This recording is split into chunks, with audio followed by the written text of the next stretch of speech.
Holmes. As usual, we're your hosts. This is Cody and Jason. Say hi, What's up? Jason. Oh, And today we have a really exciting topic, and it's all about cultures in the fantasy worlds, whether it's books or even some of our own. But before we get into all that, some announcements. Jason, any updates on NaNoWriMo? oh yeah. So, so I'm averaging at this point around 1,800. Actually, let me actually get what NaNoWriMo's been doing. I'm averaging 1,667 words per day. Nice. Yesterday I did 1,800. Wait 1 second. One minute here. Yeah, yesterday I did 1,700 words. Day before that, 1,900 words. Day before that, I think I hit the wrong number, 2020. Oh, what a bad year. Oh, what a horrible year. But no, I've been staying on top of it. I'm finally like at this point, I've done this story a little bit before. I've written some of the chapters, so actually a lot what I'm doing is revising it, going back and changing some stuff. Now I'm actually moving forward with the story Okay. from before, way before. Yeah. And a lot of it is coming together very well. Other times I'm struggling. I'm getting writer's block. I'm having to really think about it. Yeah. But overall, it's going very well. I'm liking where the story is taking itself. Of course, I'm gonna be going back in and adding more details because with NaNoWriMo, it's just like, gotta get words on a page. Yup, as much as you can. Get as much as you can because you're really trying to hit that word count. So honestly, in December should be interesting because then I can actually go back through and like proofread it, add change. And actually, I've even started doing this in some chapters because most recent chapters, some stuff has been happening, and I'm like, just it's not having the same impact as I had in my head. So let me go back there and reread it. I was like, okay, I'm altering this, I'm adding this much more detail. I even changed like the way originally I had this character looking Yeah. because because again I was like, oh, he's wiry spindly. I was like, wait, he's been out in the sun. He does field work. Okay, he's not wiry spindly. He's actually built. Yeah. So again, it's kind of fun because as you go through it, I've had like again, the days where I hit over 2,000 words, I've just seriously lost myself into just the story where I'm just writing and typing and it's just literally flowing out of me. Then I Okay. get days like yesterday where I'm like, it's a grind. I'm grinding as much out as I could because like I know where I'm wanting the story to go. I have my outline, but it's very much like, okay, Kavoth, I'm using this example from King Killers. Yep. Kavoth is trying to find the Chandrian. We know he's going to find the Chandrian, but how is he going to find them? And what happens when he does? What happens when he does? What happens? What's going to get him there from there? And why is he telling the story to Chronicler? What he's telling the story to Chronicler because he wants to tell the whole story. We're going to get the whole story, but how are we going to get the whole story? It's very much that idea. Is like I know where I'm wanting to take it, but what way to that? But what path is going to make the most sense? Mhm. And so I think I finally found a good path in which it's going to go. Okay. I think I've it's one of those things where I think when you do revisions, especially as authors like Sanderson does, you have to go through and change a lot of the stuff you already have. You have to Yeah. go through, you have to go because again, sometimes you're just over explaining it. And I feel like that's what I'm doing sometimes is like I feel like I said the same thing like 20 times. Yeah. Repetition isn't always bad though. Mhm. And especially if it's an important detail, laying it in there and doing it subtly can be an amazing thing. Oh yeah. Like there's some stuff where I'm like, "Oh, I think I was smart to do that," because again, when this actually hits, it's gonna be a nice little twist. Yeah. And so it's just it is really fun and it's fun to for me, I've seriously I've laughed. I think my strength when it comes to writing is dialogue. I've I and can I see know that. and I know people struggle with dialogue. I know authors are like, "Ugh, I hate dialogue." I'm like, "Are you kidding? I'm cracking myself up." I am just so into the dialogue because actually this really isn't much of a spoiler. The two main characters, so to speak, is Asen and Rem. They're best friends. Okay. One of them but again, Aeson is a nobleman and Rem is his basically his butler, his servant. It's his left-hand man. Okay. It's his personal butler, so to speak. But they're about the same age. Okay. So it's very much more along because again, and we'll dive more into the culture that I have established with this town as we again later of the episode. But those two are like best friends, and at one point they're going shopping, and what Asen is wanting to do is he's wanting to get a gift. Wants to get a gift for Rem because he's always been by his side. He wants to show his gratitude because he's about to head off to a magic academy. So he kind of wants to give him a gift to show his gratitude for it. And this is where I pulled from me and you, our experiences a little bit, Yeah. added a little bit of a twist to it to where he's actually he's like, "Okay, Rem, can you leave us for a sec?" And he's talking to the blacksmith. It's like, "Okay, I want you to make a dagger for Rem. I want you to make it for him so that way we have a matching set." And it's like, "Ah, well, I've been hearing some rumors about around the town, and you know what? I'm not one to judge on somebody's preferences." It's like, "Oh, dude, no, no, it's not like that. It's not like that." And it's just very much like, "Oh, there's stories about noblemen and their butlers." It's like, "No, no, no. We're just friends. We're just friends." Oh, that's funny. But what's funnier is afterwards, uh, of course, Rem is curious. He's like, "So what were you guys talking about?" I was like, "Huh, apparently there's a rumor going around town that me and you are a thing." And he's just like, "Oh." And then all of a sudden he just stops dead. He's like, "Oh my gosh, it makes so much more sense now. That's why she said no. She thinks I have a horrible taste in judgment because she thinks I'm with you." And then, of course, Asen is just busting up laughing. And Yeah. Rem's able to compose himself as like again professional butlers do. It's like, so I have to ask, who was top? And he's like, oddly, they kept on saying me. And I was like, I'm not buying it. Because again, in those novels, it's usually the butler who it is because it's supposed to be this entire as he's Barry go off. Ace is like, oh my gosh, shut up. That's awesome. And for me, it's just one of those things I'm like, this made the characters feel real. This made them fun. Yeah. So this is where I'm having a blast writing it. And there's a couple parts again where I'm at. I'm kind of struggling because I'm chiseling the path at this point. Yeah. You do it one hit at a time, and that's what I'm doing. Oh, that's awesome. I'm So, so excited to read some of this eventually. oh yeah, eventually. Once I got at least, because again, I think I got the first couple chapters down pegged. Yeah. Once those are done, I'll send you a copy of those. Oh, that'd be awesome. And then we'll read it on here. Yeah. All right. So other than that, the usual announcements. Of course, if you guys don't know, we have our Patreon. So if you want to help get some support that way, we more than appreciate it because we definitely need to up Cody's recording equipment. Um, we also, again, our YouTube channel. This is where our primary focus is on YouTube, and we're actually getting some good feedback. Last episode, we got up to 26, 27 views. 27 views in the week, 27 views. which our first video has 26 from a month and a half ago, 2 months ago Yeah, and that's to date. So to date. honestly, I think the fans have spoken. We need to try to get Alec on. Yep. It's all him. He is the good luck charm. He is the good luck charm. He is the good luck panda. We got to rub his belly. Now he's no longer the panda, he's the panda Buddha. The Panda Buddha.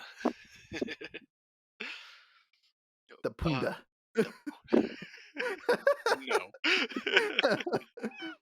no. You know what? No, no, we already got panda and his pose. You got the shoots, we got the hoots. Oh, I forgot Panda in his pose. Dude, Oh man. the stupid stuff we did in college.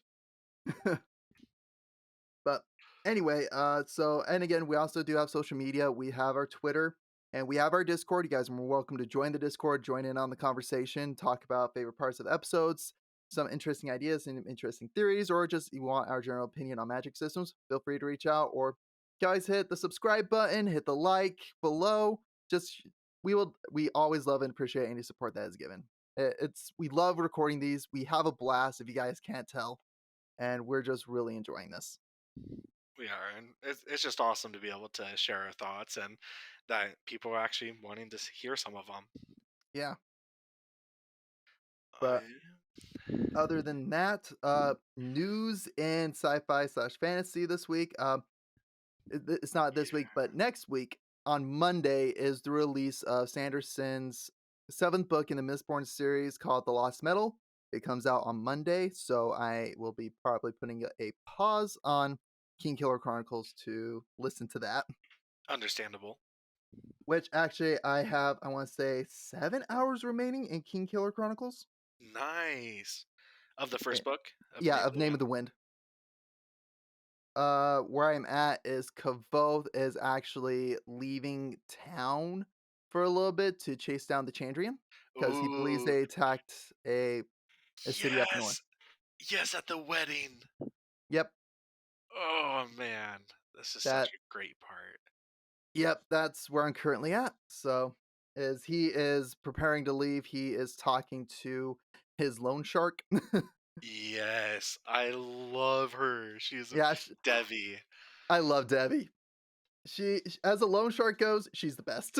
She really is, and she's one of the few people that can outperform Kavoth. Really? Yup. I'm excited to hear that then. Oh yeah, she kicks his trash. Oh, okay. So one funny thing I've been seeing a lot of memes on, especially on Facebook, Yeah.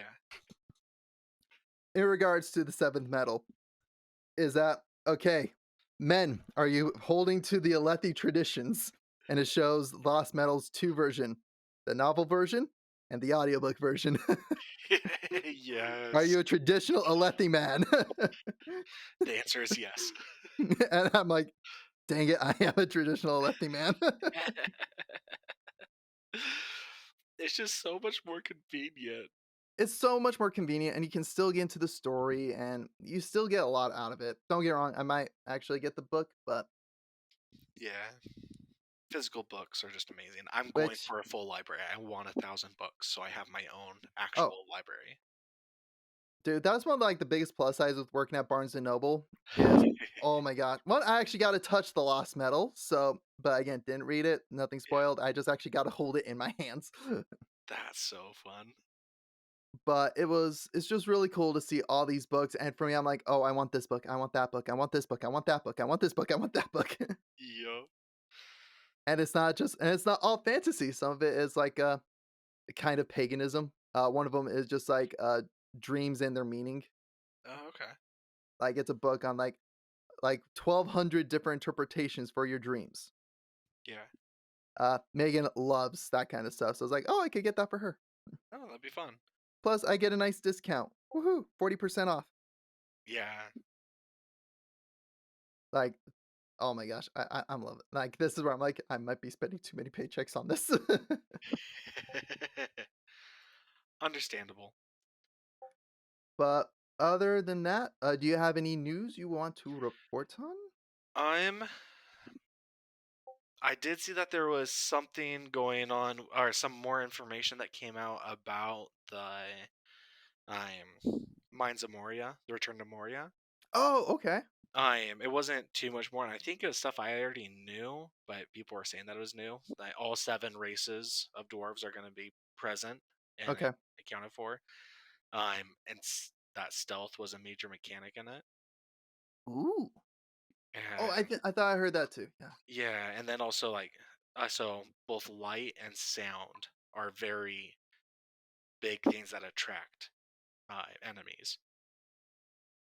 Um, Okay. so I thought that was kind of cool. I am Yeah. a little update there. Also, this one is a little bit old news, but I am the Dungeons and Dragons movie has been delayed. Oh, okay. I did not know about that actually. Yes, let's see, what date was it delayed to? I think it's for till 2024 now. Oh, okay. Well, I'm excited to see it. Sometimes the delays could be a good thing Oh, because never mind. Go ahead. what I was gonna say, sometimes delays could be a good thing because it allows them to touch up the script, touch up everything else. and redress anything that could have gone wrong or could be Yeah. wrong. So it's only 4 weeks. So now it's till March, Oh, okay. till late March. But I did see a TikTok about this I thought was hilarious. And it was, in doing this, they have held with a long honored tradition of D&D of having to reschedule because someone didn't show up. Oh, now all they need to do is kill Chris Pine's character, and then the next movie, he comes back as another character. Yes. That's Or what we no, need. halfway through the movie. Yes, yes. Gotta keep the party together. Oh, it'd be so funny. Oh, that would be just oh, that would be, like, just cherry on top. And it's just like, "Yes, this was made by D&D fans." Yup. Oh, yeah, okay, so I do have some other fantasy news I remember reading. This might be a little old news. Henry Cavill leaving The Witcher, Yep. Yep. uh, because yeah, I believe, like, again, he did very professionally, so but there's speculation that, he left because, again, Henry Cavill is a huge, huge nerd. Yep. Like, I absolutely love the man because of how big of a nerd he is. Besides him being Superman and so many other roles he's done. He's a Yeah. phenomenal actor, and on set of The Witcher actually he took a pay cut. He wasn't getting paid as much, but he did it because he loves The Witcher, and he was the lore master on set. Yep. And he got in a lot of disagreements with the showrunners. Exactly, and actually a lot of the writers apparently hate The Witcher. Yeah. Like, I can't remember, but one of They the didn't like showrunners the books or the video games. or the video games, that's right. They did not like the Witcher franchise, period. Which is weird that they're the ones writing for it. Exactly, and so that's where everybody again, this is where a lot of the stuff in the community is just like, "Okay, if you don't like it, then why are you on the show? Why are you doing the showrunner? Is it just because you want the money?"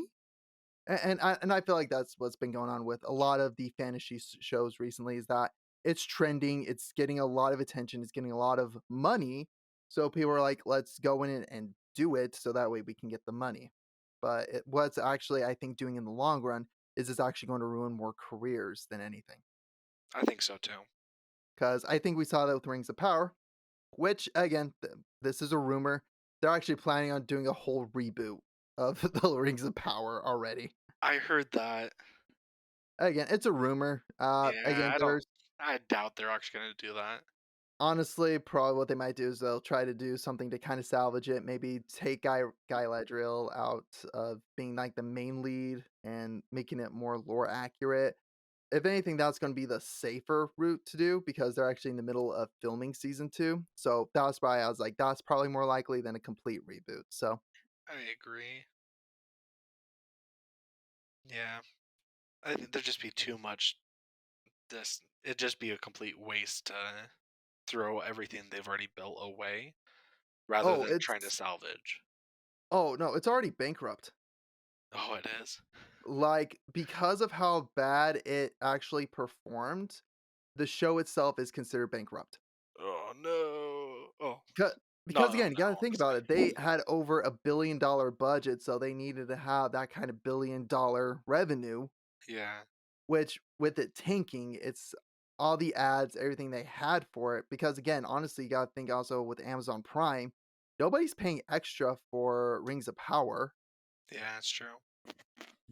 So in every respect, yeah, Amazon as it is, honestly, it'll make it up by just Black Friday. Like that's not a big Oh, issue. yeah. Black They're Friday, not Cyber hurting. Monday, like Amazon itself's not hurting, but the studios itself, the showrunners' credibility, that's what I'm saying. These Amazon series that are doing these IPs in the long run, it could actually be hurting their career more Yeah. than actually trying to. Because that's the thing is, with anything you do, you need to have a bit of a passion for it. When you have that passion, it shows and it comes across. It does. Which for me, I think is just sad if people don't have it. So, but this is where again, Henry Cavill was very civilized in all of it. He's like, you know what? I'm passing the sword on to Liam, Liam Liam Hemsworth, Hemsworth. Yep. and he's just like, Liam treat the character well. He has depth, and I'm sure you're gonna kill it. He was Yeah. very professional in his way of leaving, which is why it's one of the many reasons why I love Henry Cavill. That and he is one of the biggest Warhammer nerds. Yeah. Like, I actually, I think for one of the Witcher interviews, the bard on the show, I can't remember his name. During an interview, those 2 were yeah. discussing what armies they were playing. That's awesome. The bard was doing Necrons and, Cavill was doing Custodians. That's hilarious. Like, he's just like, "Alright, we might have to play sometime." That I'm would just be like cool. and that's where I was like, "This is where I would love this is where I love the Witcher Netflix series is because the actors, they are fans of it." Yeah. But anyway, so I think we've covered enough on the news for now. Uh, Yes. I didn't realize how much news there really was. There is, and our thoughts on the news. Yeah, true. So, So to the topic, I'm cultures. Developing a culture, for whether it's for Dungeons and Dragons or for another tabletop game or for your own fantasy story or just enjoying fantasy novels and looking at culture. I There's a lot of aspects to it, and a lot of really fun things that you can do. mhm. I But a few examples we want to talk about is starting with Lord of the Rings and its world building. So this is where Tolkien did something that I swear every single fantasy writer now aspires to try to do. Is that Tolkien basically completed his world. He did it so that way he could have his language. I feel Yeah, like a lot of people are trying to go that route where they try to build their entire world, their entire culture, their entire magic, the entire civilization before they even get started on their story. yeah, Which there's a reason why Tolkien is held in very high esteem, is because it was the fact that he did do this. he did, and then he decided to write a children's novel in it. Yep, The Hobbit. And even still, like, there's a lot of symbolism in it. It's, because again, Tolkien was very much into the classics, like Beowulf. A yeah, lot of The Hobbit was inspired by Beowulf. In fact, actually, it took more of the approach of it he put himself in the story just like, "Okay, if I was the main character, how would I go confront a dragon?" And that's what Tolkien wrote, was within his world. yeah, I say, and which again, that kind of culture, everything he's breathed into is just done phenomenally. Which is why he is the father of high fantasy. most definitely. I really enjoy Tolkien's world building, and I didn't know for a long time that there was more than what's actually in the Lord of the Rings. Oh, I, same here. and then finding out about the Silmarillion and about all those different things, and that he has a full creation period and everything. His lore is just so intense, but it's overwhelming how much there is, Oh yeah. which is cool because you can literally dedicate like a lifetime to it. They have Tolkien scholars for a reason. It's like it's an entire own subject. It's its own history. It's its own language. It's its own culture, Yeah, and it's just done so phenomenally well. it Like really is. it is something that all authors I say aspire to. All fantasy authors I should say aspire to. Yeah, to Because some degree or another. yeah, to one degree or another. Maybe not to like, oh, I'm making all this just so that way my language that I'm inventing has validity. Yeah, But I think most of us do it because it sounds like so much fun, and from what we've and honestly, in world building, it is just a ton of fun to do. it is. And for me, it really came down to Dungeons and Dragons when I started doing world building for campaigns. Yeah, I same. and I took things from Tolkien and the way he did things. And then applied it to my own. I actually also took things from The Legend of Zelda. Mhm. I didn't realize how much lore there is in that game. Oh, yeah, neither did I. And I was able to base an entire campaign around it. I mean, that's what the campaign that we were doing. That's Oh, all okay. based on the Legend of Zelda lore. Really? I did not know that. Yeah, and that was the point, is I made it my own. Yeah. but it's based on the Civil War that leads up to when Ocarina of Time happens. Ah, okay. Yep. Interesting. Looking back, I was like, I can kind of see it. Like, I Yeah, can and see some of the there's parallels.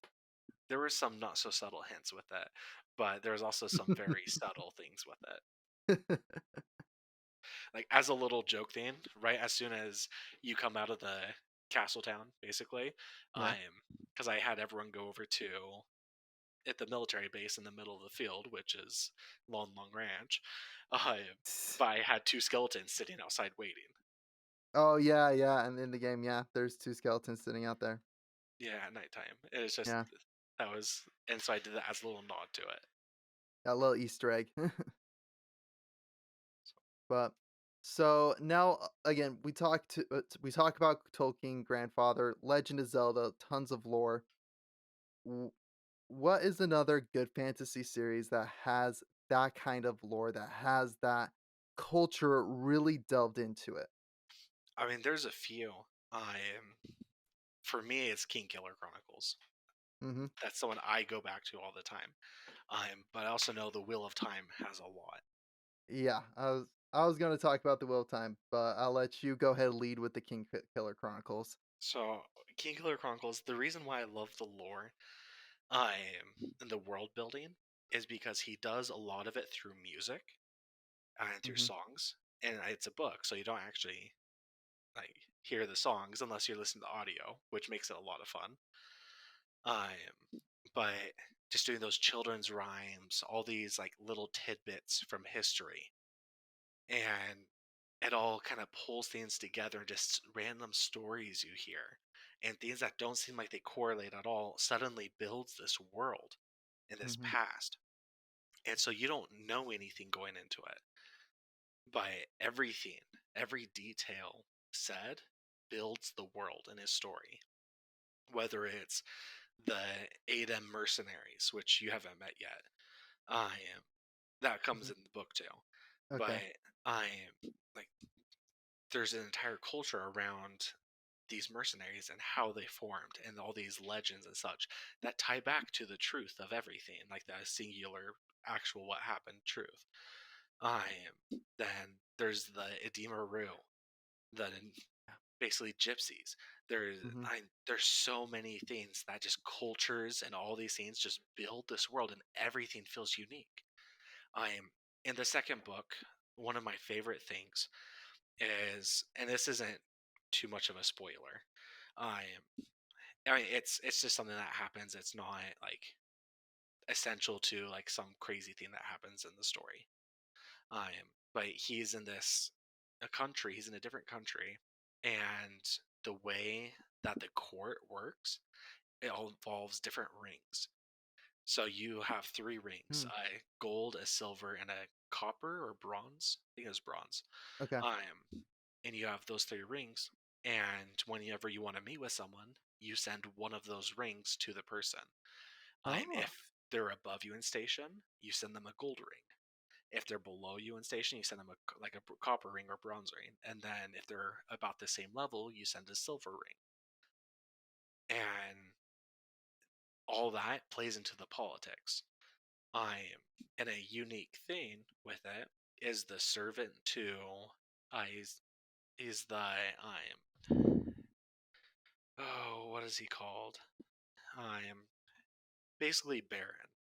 I'm okay, he's Okay. not technically the he would have been the king, but he's not. It's complicated. But I'm his servant has everybody sends him the servant gold rings because they want to be in his favor. Okay. And a cool thing that happens at one point is this person sends Kovoth a silver ring, saying that they're equals. And Oh, that is a statement. dang. And so it's like that's just a world building thing. And it's just so cool to see the culture, how that shapes it all. And it's a very unique place to the university where he's at now for you. Yeah. Hmm. And how the culture and everything there is very much academic. It's very focused on this. And it's kind of what you expect from a college. and then you Mhm. go to this other place and it's completely different and you feel like you're in a different world or like a different city at least. Yeah, very interesting. Is that well, I can't wait to get to that part. That way I can see kinda like the quote unquote "mic drop" moment with the silver ring. It's cool. I mean, and this is one of the things I like about Patrick Rothfuss's writing is even those things like that, how powerful of a statement it is almost glossed over. Mhm. And because to go both, it doesn't really matter to the story. It's part of it, but it's just something that happened to him. Yeah.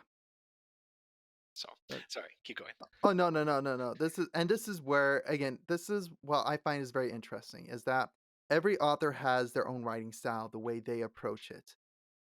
Patrick Rothfuss is it's very much again, I think you've heard me use the hollowed out iceberg theory, Think so. where again, like the whole iceberg theory where it's just like you see a little bit on top and then it's massive underneath. Yes. Whereas with authors and their world building, it's a hollowed out iceberg. It's enough to where if someone were to look down, you're like, okay, you know what? It looks like you have your world built. Looks like you have everything functioning and ready to go. When there's just huge gaps, just missing because because again, to build an entire world takes a lot of time. It could take a lifetime Yeah. to do this. So Patrick Rothfuss, he's very much, and that's what he's done extremely well. Is if you look at it, it's just like, yeah, he has this entire court system where it's the rings, it's very well developed. Everything is so well crafted. When he's just like, I thought just the rings idea was really cool. Yeah. And so in the original writing of the second book, the rings weren't even implemented. It was on the rewrite when he added more to the story, he came up Mhm. with that. And so Okay. originally this wasn't even an important thing. Like it wasn't even a thing originally. And Hmm. it becomes to me one of the most amazing things. I love that world building with that. Oh yeah, it is so subtle, and it really comes across because even as I'm listening to Name of the Wind, the university, the politics that going inside of it, we don't get into major depth with it because to Kavoth's story, it's not that important. But you can see the politicking going around between the other masters. What masters are in alliance with each other, like Hem and I can't remember the other one's name because it's Yeah, so so Hem's buddy, yeah, Hem's buddy, Brandish, right? Brandish. I think so. Master Brandish, I think. Sounds right. Sounds close at least. Yeah. But yeah, it's like those 2 are buddies and how they have their issues and just how like, again, they all have their reputation. We never get to know well, I haven't gotten to know, you might have, gotten to know how they got those reputations, and it could be from just what they were, how they started. Only one I felt like we got more info what on was, oh, what guy who actually knows the names of things, Yes, Elodin Elodin. or Illidan, I think is his actual name. Elo Illidan, So maybe Master so Elodin. Elodin is how it's said on the audiobook, but Patrick Rothfuss does a thing where he goes over all the names Okay, and he says it as Illidan, okay, if I very remember cool. correctly. I may be wrong on that, so please anybody correct Uh, me if I'm wrong. yep, but, Comment question of the day. So, and now we will go to the yang to that. If that's the yin, this is the yang to the opposite side of the spectrum, where Robert Jordan, I swear, spends books explaining an entire culture. Yes. Not just one book, but multiple books. And I feel like he has to recap it in every single book, and that makes every book longer. Okay, so this might sound like a detour, but I was reading an essay, and it was all about confirmation bias. And in this essay, the author he starts off by talking about this case study that was done, Hmm. and then he talks about a bunch of other stuff, and then later on in the essay, he comes back to that case study. But because he's talked about so many other things, he has to completely reintroduce it and re go through everything. And Dang. that's what Robert Jordan sound like on I haven't read those books yet, but Hmm. that's what it sounds like it is for him, where he talks about it, but then you have to recap it to bring it back up and you have to do a full dive to get back into it. Oh, yeah. No, and this is where, again, I will give the entire world of Wheel of Time major credit. The entire culture surrounding every different aspect of the world is done amazing. These cultures are so deep, well thought out from the Aiel to the Shanchan. And it's just it is so amazing on the things that he's done with it. There's a reason why the Wheel of Time is so critically acclaimed within the fantasy community. But again, it does have its faults. One of them feeling like every book it's recapping the exact same things over and over and over again. Yeah. Like I will quickly talk about the Aes Sedai Okay. because real quick in the world there is the one true power, male half, female half. Male half got corrupted during the breaking of the world, so mostly it's the women who can use the magic Hmm. without going insane. So they're called Aes Sedai, and they have different orders, or what they call different ajas. And each color represents a philosophy within it. Like the green aja is the war aja. The blue aja is very much more into politicking, scheming. They are very much the ones that are. I'm going to say they're more like spies. They more go out, gather intel, and bring it back to the Armelin seat, who is the head of their order. Then there's the Red Aja, who their entire job is to hunt and find men who are using the One Power because they're going to go insane. Yeah.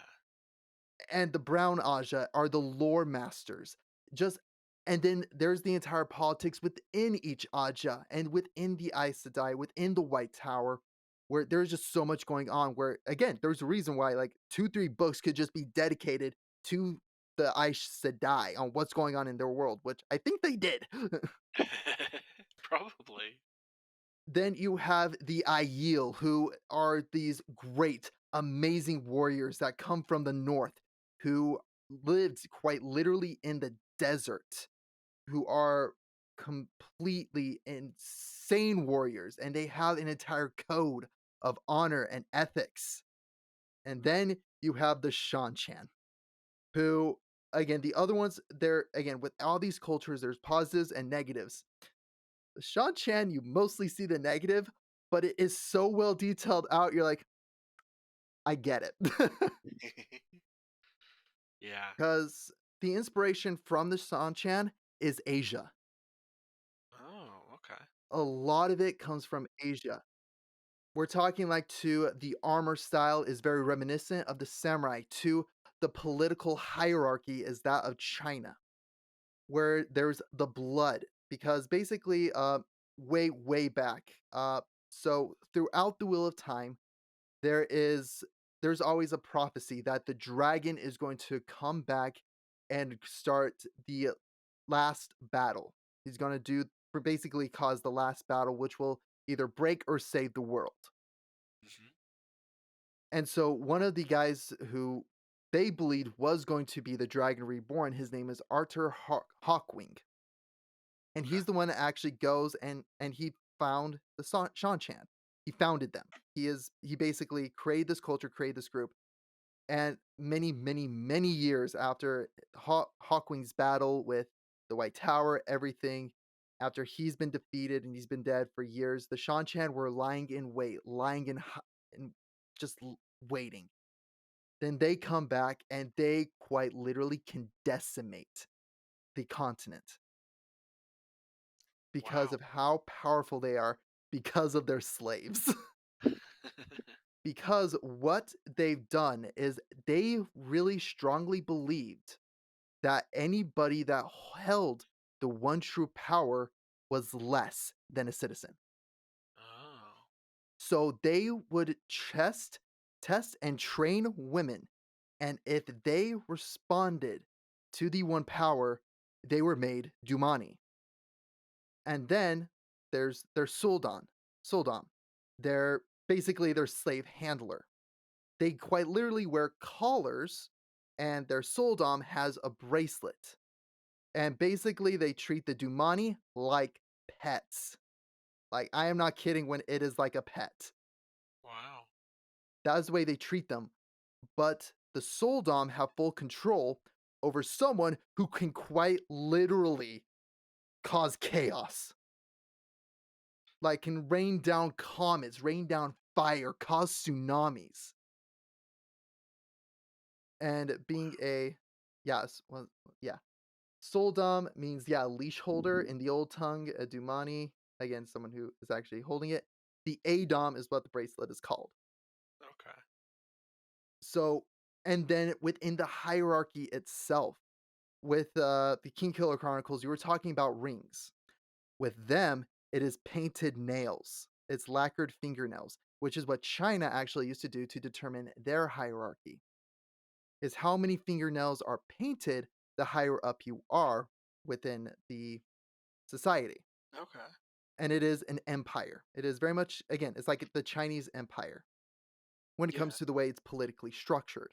And then it just goes on and on from there to where one of the characters, one of my favorites, his name is Matrim Cawthon, gets the title Prince of the Ravens because he accidentally proposed to the Empress without him knowing because he didn't know about the culture. Yeah.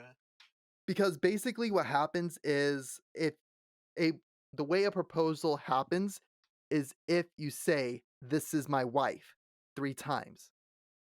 Way back, he had a vision that he was going to marry the daughter of the 9 moons. And Okay. so when he meets her and she's just like, "I am the daughter of the 9 moons," he's like, "This is my wife. Frick, this is my wife. Frick, this is my wife." And she's just like, "You just proposed to me." And she has basically 90 days to respond, which at that point, Matt actually kidnaps her. Not meaning to, but he was actually trying to flee the city the Shan were invading. Okay. Like, again, the Shan in every respect are kind of the bad guys in a Yeah. lot of respects. Just because, again, just their slavery, the way they've done everything, it's just like you do not want them to invade. And they Yeah. have the power to do so. Only thing that's keeping them at bay is the last battle. They're like, if we literally invade you guys right now, we'll kill you all, and then the last battle is gonna wipe us out. Yeah. That is where the story is so good and so interesting, is it's very much that political back and forth, but again, just the in-depth culture they have. Actually, at one point, Matt, since at I'm gonna say Matt does marry her, Mhm. and so once he goes and basically assumes the role of the Prince of the Ravens, becomes the general of the armies, Yeah. uh, he has all of his fingernails painted. He is second to his wife. He is second to the Empress. Wow. He has no idea what the heck he's doing. So, actually, in the middle of the battle, part of his hand gets damaged. He's like, basically, dang fingernails, bites it off and spits it to the side. The guy he was with got promoted because he did that. That's Because, hilarious. and thing is, his wife knows he knows absolutely nothing about the culture. So, she has to, like, basically bullface it, just like, he meant to do that. I pissed at him, but he meant to do that because he's causing more problems. This is called damage control. Oh, Matt is nothing. Okay, so with real quick within the Wheel of Time, he is what's called a Taviran. Basically, fate will bend reality to meet his will. Okay. His main ability is he is lucky. That is his superpower, is he's lucky. He It's doesn't feel John. like he does not feel it like it at all. He's like, "No, no, I'm going away from fate. I do not want this." But there's all these signs where he's like, "You know what? I'm gonna use it to my advantage now." That's awesome. Like, this is where you hate him in the beginning, but he becomes your one of your favorite characters in the end. Okay. Just because he is so funny, and he's just like, "No, I don't want this. I don't want this. Blast it. I gotta do it." That's awesome. Like, if anything, I hope that at least gave you, like, an intrigue into wanting to know more about Wheel of Time. Yeah, and I've had that intrigue. I've had a lot of people tell me I should.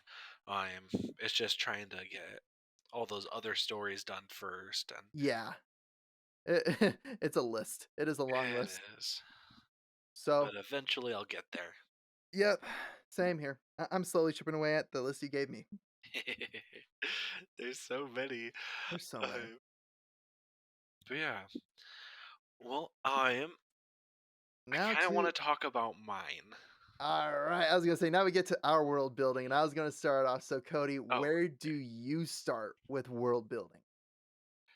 so the way that I decided to start with all the world building is I thought about really what would be. I wanted to make something unique. I Mhm, didn't want something that just is a cut and paste of Rome or of Egypt or of those things because that's originally how I did things. Is there's just kind of a cut and paste. This is what it was, and you'll still see some of those in there because that's how it originally began. But mhm. when I actually started looking at building a culture, I thought about just trying to find something that was a little bit different and just kind of playing off of that. And I thought about what the areas already had. So like we'll pull up a map of this, but the world I made, or a region of it, there's a country in the northwest called Rorinth. That's very much so like a logging community. They're renowned for their exports of wood and of horses. Those are the two main things. Just the region, it really caters to that. There's an entire like there's actually a few forests in this country. I am by one major one, and then there's a really nice plains where they breed some of the best horses. And I was thinking about that, and I was thinking about what would be something a little bit unique where people would come here and then they would be very put off by coming here from any other nation. And I had this idea that, and this was really what developed the entire culture. And it all pretty much sums up to this. So their entire thing is making things as good as it can be, and their belief with it is that it's through so for like wood, like getting the woods, is that they do kind of modern techniques to get it exactly the way they want it. And so bloodlines and doing like I'm trying to remember what it's called with the plants and such. Um, Ecology? well, the specific thing of like I'm setting plants to be exactly the way you want them. So it's not breeding, but like grafting different trees together to be. Agriculture? Yeah, so it's the agriculture. But it's like with grafting trees specifically. I can't. It's basically that. Um, Oh, pruning and what is yes, it? Okay, yeah. it's Yep. things with pruning and grafting where I am. All of it ties together though to be the culture where everything, like bloodline, is everything. I am even for peasants or for anybody. I am is so in this country in their culture, the greatest blacksmiths, it becomes a bloodline, and it becomes a game of politics of who is the oldest son of the highest like blacksmith family, who is he going to marry, and if you get married into that family you're now part of this illustrious family who now sits on a council because they are the pure, like the best purest bloods. I am, and it becomes something that's conflicting to every other country. And every other country looks at this and goes, that's really weird. That's different. And they actually begin looking at Rorinth as a very negative place. There's a lot of negative stereotypes because they do things very differently. Um, and that's how I started with it. Is I just went country by country, and just what is their what is their thing that makes them them. So if you look at countries around the world, what makes Britain Britain? And obviously, Mhm, there's not one thing, but what makes Russia Russia? What makes Japan Japan? What makes Mexico Mexico? And looking at kind of the core things and seeing that it's a lot based on the region around them. And so that's where I went. I had the map of mhm. everything, and I started with the region, and then I expanded on that. Okay. So this is where I did a little different approach. Is first off, I figured out the politics first. Yeah. Because I feel like politics is greatly what will shape a country. So what I did is I went country to country and picked what kind of politics they were. Like, were they an empire? Were they a monarchy? Were they a republic? Mhm. Uh, what was the other? A theocracy. Going through it and then picking that, and then that actually started to dictate. Okay, the nobility. How did things begin to function? At least in that big scheme of it, because this is where I looked at U.S. history where a lot of us was a lot of really what makes us who we are. I'm sorry, I hate to say it, is our Bill of Rights. That is seriously, honestly, what makes American American. Yeah. Because how many? I'm sorry, this is where we're West boys. We're Wild West boys here. But Second Amendment, how many of us are like, yeah, bear arms, baby? If it goes boom, we go good. I know, right? That is very much like our mentality because that's very much and for me and you, very much that was ingrained to us as part of our culture was the cowboys, the just guns. Guns were introduced pretty early in our lives. Yeah. And it is very much a part of our culture. And Weapons are a part of my religion. this is the way. But nonetheless, it is very much that is what's ingrained to us, along with again, one everybody I know stands for freedom of speech. Like that, it is very much the government is what will help and shape a culture. Even going to what makes Japan Japan, back in the feudal era, it was all about being the top warrior and being one that could inspire leadership. So it was all about honor in a lot of respects. Don't get me wrong, there were a lot of shoguns who weren't honorable, Yeah. but those that rose above the rest were honorable. So that's why Japan, honor and family is so strong and nailed deep roots. And family is, I'm going to say, a part of every single culture. Because we even go to Islam, Egypt, Babylon. It is all about family. It's all about your lineage. Yeah. So all of that comes down to some other different degrees. So, really finding what political structure going with then starts to feed out, okay, now we have figured out like the nobility because the nobility bloodline is going to be what also branches out. What's going to have influence? Because actually, even in my world in Durham, it's the country is actually split into two political factions. One faction is very much an empire. The other one is a chaotic democracy. Republic actually is more the chaotic republic. Now I'm thinking about it. Okay. Anyway, I focus more on the empire side because that's where my story is taking place so far. Yeah. But with it, the emperor, empresses, or however that lineage has been going down, they've all had sway one way or the other. One of them was we needed to, like, one of them instituted slavery. Now, down the line, they're like, okay, we can't exactly take it back yet. I do not agree with it, but we need to come up with a better form than slavery. And to very much like she inspires fashion, which fashion is very much a part of culture as well. I actually have that as one of my things as well. Because fashion is very important, whether people acknowledge it or not. It really is. It's true. And that's something that can really make each region or each area you go to or talk about very unique. Mhm. Um, And that's actually what makes Way of Kings so interesting with the Alethi and the whole with Vorinism with the safe hand. How the left hand always has to be covered up, and that if you even wear a glove, it's scandalous. yeah. Which really makes the world a lot more interesting and intriguing, and, so when you read it in the book that's like, "And she revealed her safe trade," you're like, "Oh, my stars." And that's just some of the fun things that you can do with culture. It's just very Yeah, much like it's so fun when you start coming up with some of that stuff. it's true. So, I one of the things I did was when I went over building each culture is Mhm, I took the nation, and this is my list of things that I went through. I have the list of cities. I have a list of landmarks, so natural things mhm. such as in Roarth, there's the Crescent Mountain Range, the Immortal Forest, things like that. I went to religion. What is their religion? Then Yes. what is their defining culture thing, which is what I talked about? And then I have fashion. What like when you go here, when you see someone that's typically from North, what do you see? And so I went with like because they're more the forest people or they're working with horses. They're much more agriculture in that way.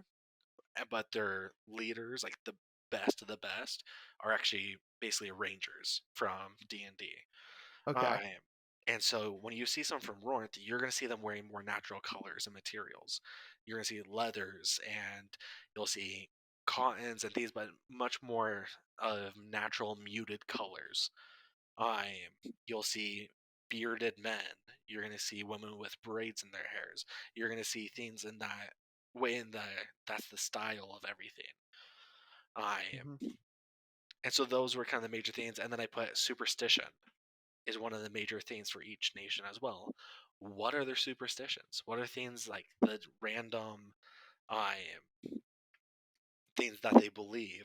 So for like Russians have Baba Yaga and like that kind of thing, and then just Mhm. major events that happened that shaped the nation. And Mhm. that's really what I developed for their full culture. Okay. So then, okay, once I would say, I know for me, once I established the politics, I start then building up the lore Yeah, because again, that's one thing we both agree that the King Killer Chronicles has done amazing with, is that a lot of it is it's the stories. yeah, Because even if you look at Polynesian culture, it's all stories that's been passed down from generation to generation. And what's even more amazing is that within Polynesia, it's actually passed down by word of mouth. yeah, And so it is those stories that really make it really what makes the culture itself. It's the stories, it is the lore. So once you begin crafting the lore, everything starts beginning to dictate on how people then make their decisions. But again, just always coming up with cultures. I always feel like when it begin getting to the nitty gritty of it, I struggle with. yeah. Like, how? What is the thing that you struggle seeing? So again, so within my own story that I've been doing for NaNoWriMo here, as I've been writing it, like, okay, I have kind of the basic noble houses. I kind of generally have a hierarchy on how it's all done. I know how they're going to make their money, but what exactly are the customs? What exactly really is something that only a noble would do that a commoner would not do? What's something that they wouldn't do? Don't get me wrong, there's always the standard of etiquette, there's the standard of like dress, there are those standards, but again, using uh, the whole safe hand example, or even with Sean Chan, the painted fingernails or the rings. I'm trying to come up with something that really makes a culture unique. And that's where I seem to be struggling. Okay. Because, yeah, no, even like this is where languages also could play a part of it. Because even looking at King Killer Chronicles, uh, Willem's, Willem's Mhm. culture, same with the Artifice Master. Yes, There Master is Kelvin. Mr. Kelvin.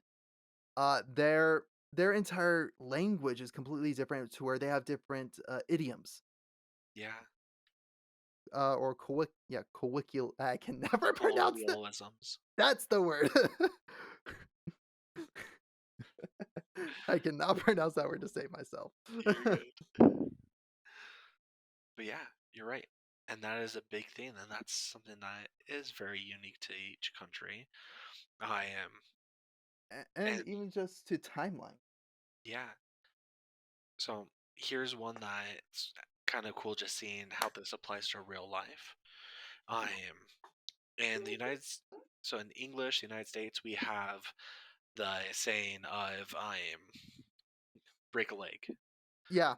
and that I mean we all know what that is. It's basically good luck and all that. Well, in Russia, they have a similar saying. It's "ni puka ni pra," which means no line, no fish. So basically, I hope you don't catch anything.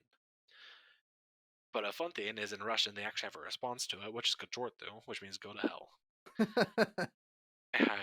It's in that context. It's not like It's not rude. it's not rude. It's just that's the response. And so it's that thing where each one has their own thing. It means the same thing, but those are two completely different sayings of break a leg and no line, no fish. So, and just things like that, I just think are really cool, and it's a fun thing to implement into these worlds. I that do build a lot on culture. Yeah. I say actually one of the things that I absolutely love with fantasy series is when they come up with their own curse words. Yes. Cause I know for Will Time, like it's blood and ashes, and Stormlight, it's storm it. Yep. Like those are some of my favorite things. Is actually one of the things I enjoyed with Star Wars is when they go, "Ah, Criff," like just I say I still love blood and ashes from Will Times just because that feels so natural. Yeah. Well, here's one. I am Firefly, Gorham, or Graham, Oh, and then Shiny, like oh, dude, the Gorham ship, yeah. and all things like that. And that's just one of those things where they just add it in, and it adds so much to it. Even if it's silly, it adds to it, and it becomes a favorite. Oh yeah, and sometimes those little things really what make the book so much more fun. Yeah. Because again, going back to Will Time, one of the queens begins to learn how to curse. Oh no. But again, it's always like honestly, I'd say it's equivalent to like your mama jokes. Like it's just like, and may you it's just like and suck a goat's udder. Like it's something like that. They're like, did she just say that? That's funny. And for her, she's just like, I want to learn more curses. Oh, that's amazing. Like, this is where when the culture is very well established and you can start making references and stuff to it, oh, that's where honestly the book begins to just soar. Where Yeah. just because it really makes you feel like you're a part of it. And actually, I did one curse so far in my story. Yeah. What'd you do? Let me quickly pull it up. Because, yeah, I kind of told you a little bit about it with Asen and Rem, how Yeah. basically they were accused of having relations. Nice job. But Yep. so Asen's response is the curse. Let me see here. Okay, I'm in the right area. So along this lines, just to share, when I was on my mission, me and my companion, we went to Subway. And we are ordering food, and someone had given us money for dinner that night, and so we're gonna pay together. And the lady who's doing it, she looks at us, and goes, "Are you guys together?" And we look at each other like we're together, but we're not together. It was just one of those funny times where it's that situation. But Okay, go well, ahead. yeah, I'll read the passage because again, I did summarize it before we started the podcast. So this will Yeah, be a little excerpt from what I've written so far. So real quick, yeah, it's just like let me see here. Could you make a second identical blade? I want to get Ren something. I got a couple of surprises for him. Everything is in the works right now. But I need your that oath on this that you won't tell Rem. Can you do this? Kendrick smiled. Of course, lad. It's good to see you two like this. Asen looked over puzzled. What do you mean? Well, don't get me wrong, boy. There has been many stories about a young lord and his servant. And well, I don't want to say anything to offend ya, but what happens? Kendrick! By the stars and by the elder god's breath! Rem and I are just friends! How dare you insinuate such a thing? oh, that's wonderful. But even just adding that little, like, quote unquote curse word, it just makes it a little bit more fun. It does. That's where the fine details really go a long way. Yeah. No, I definitely agree with that. I am. So something that I'm trying to implement in mine is there's a specific character that in pretty much any situation will pull out one of those colloquialisms from some random country.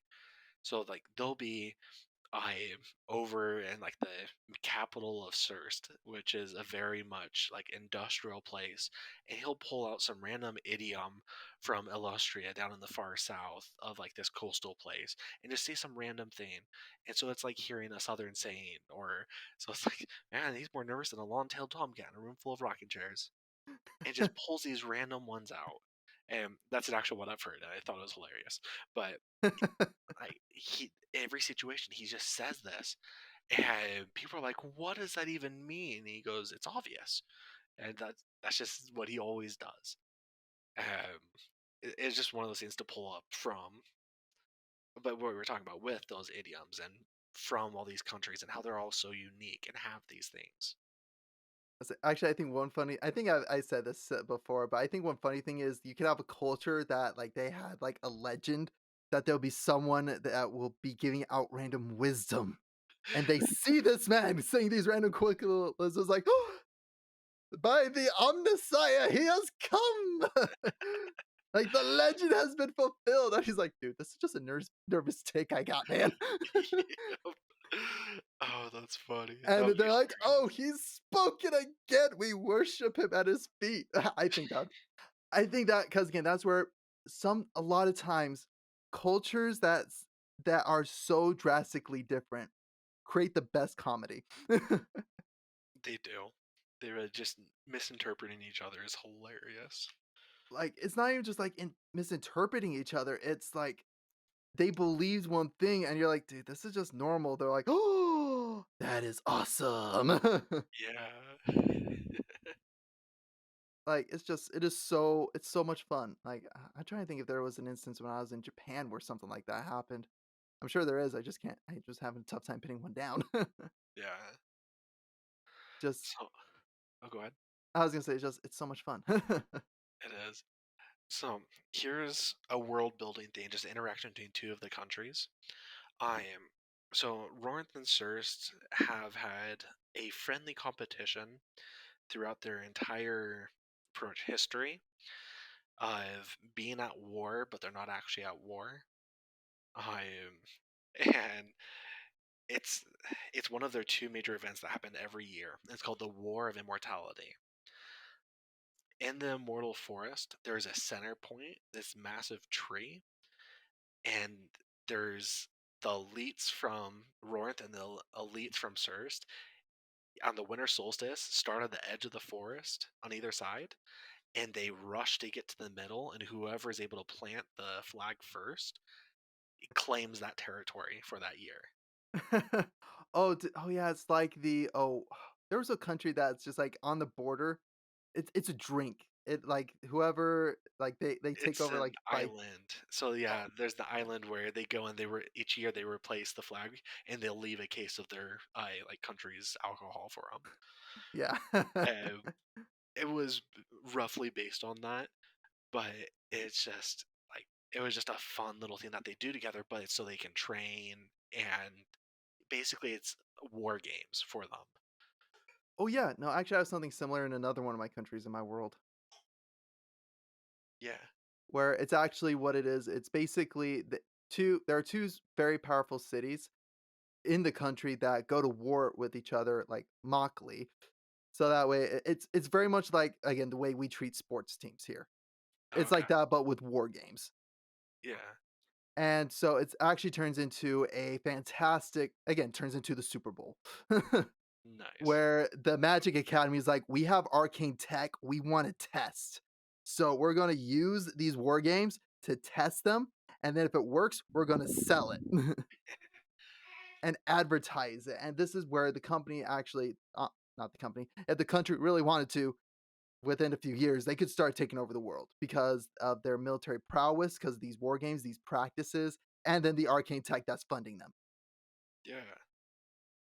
Like, this is where again, and that's all part of the culture that it has. And again, I cultures are always so much fun, so interesting, and it really is what makes stories come alive. Like, heck, we even quoted The Mandalorian for crying out loud, just Yeah. offhandedly, because it is so much like, it is the culture of the world and is now so much part of our culture. Yeah, it is.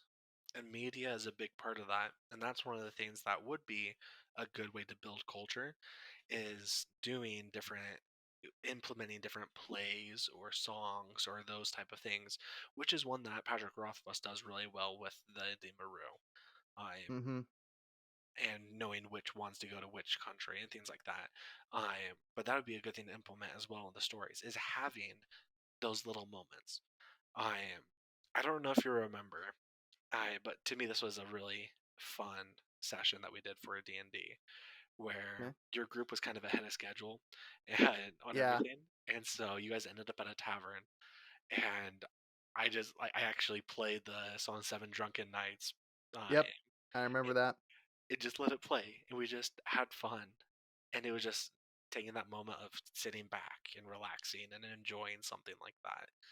And those moments can be really precious moments in the story where it's, oh, do you remember when we were at that tavern and this happened? And Mhm. contrasting with immediately after where there's a huge battle. Yeah. And this is where, again, this is where I think both of us are going to give this DM tip for anybody that's like huge into Dungeons and Dragons and being a dungeon master. In a lot of respects, sometimes it's better just to let your players run wild because because again, yes, prepare, yes, have stuff ready to at the go, but there'll be times that your players just will unexpectedly surprise you with something that you never even thought of, and it will lead to some of the greatest moments. Yeah, And it will be something you will forever be able to talk about. Like one time, like yeah, the one time we went to the tavern to do that, or the one time I had a player all of a sudden pose as an NPC and give off a quest to find a cabbage. Like it is those little moments that truly make stories, makes games so magical. yeah, And I am a firm believer that, in my opinion, one magic system that spans every single universe is storytelling. The way we're able to create a world in our own minds just by using words is something that is truly magical and truly amazing. yeah. And that's really what culture does, and that's what culture brings to the table. Is that a world that you feel like you're living in and brings these experiences and stories together. It makes it real. It does. And that I think is a fantastic place to put a bookmark in for right now. I agree. All right. So again, guys, please hit like and subscribe, please. Like this is where I think we're both just loving having these chats, and we would love for you guys to be able to join in on it. So right now we'll put a bookmark into this discussion of cultures, and we will catch you guys next time.